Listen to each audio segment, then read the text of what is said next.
सबुकिछि उजाड़ी देला कालबैशाखी। हठात कुआडू आसिला कलाहांडिया मेघ, कुआपथर माड़े भांगीगला घरर आजबेस्टेस। उजुड़ीगला पनीपरिबा चाष, जहाकु नै दुखरे जीवन काटुछंती अनेक परिवार। केन्दुझर आनंदपुर ब्लॉक मार्सापाड़ गांव देखिबा ग्राउंड जीरो रिपोर्ट।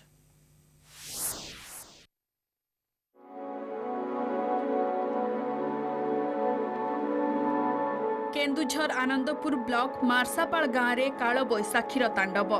प्रबल वर्षा पवन आउ कुआपथर माड़ जोगु घरर आजबेस्टस भांगिबा सह पनीपरिबा फसल नष्ट होईछि।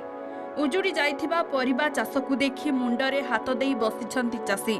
गोटिए कि दुईटी नुह, गाँर 40 रु ऊर्ध्व घर कुआपथर माड़े क्षतिग्रस्त होईछि। आजबेस्टस ठाई ठाई रे कणा होई जाइछि।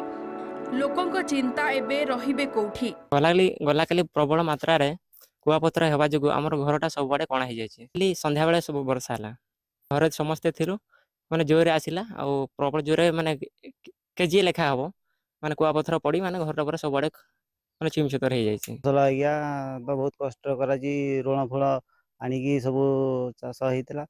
बोईतालु एकरे लगी, बैगण एकरे, बंधाकोबी एकरे, सबू ता जोगु खराब हो जाइए। बहुत क्षति पड़ी आज्ञा।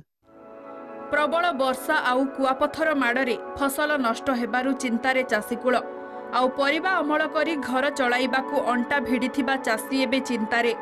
तुरंत ए दिगरे प्रशासनिक स्तर रे सठिक तदंत करी क्षतिग्रस्तंकू सहाय्य करिबा पई दाबी करिसंती।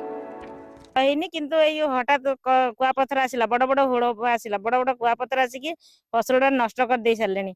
आमर जो हॉर्टिकल्चर जो सार मैंने कही सब्सिडी देवे बोली, वर्तमान सुधा तो सब्सिडी मिलनी।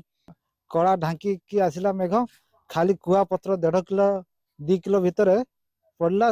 जी 50 रु माने 40 रु ऊर्ध्व घर कुआपथर सब आजबेस्टा कणा हो जाइछि। बैशाखी प्रभाव रे आनंदपुर ब्लॉक रो मार्सापाड़ गाँव में हो जाइछि अनेक क्षयक्षति।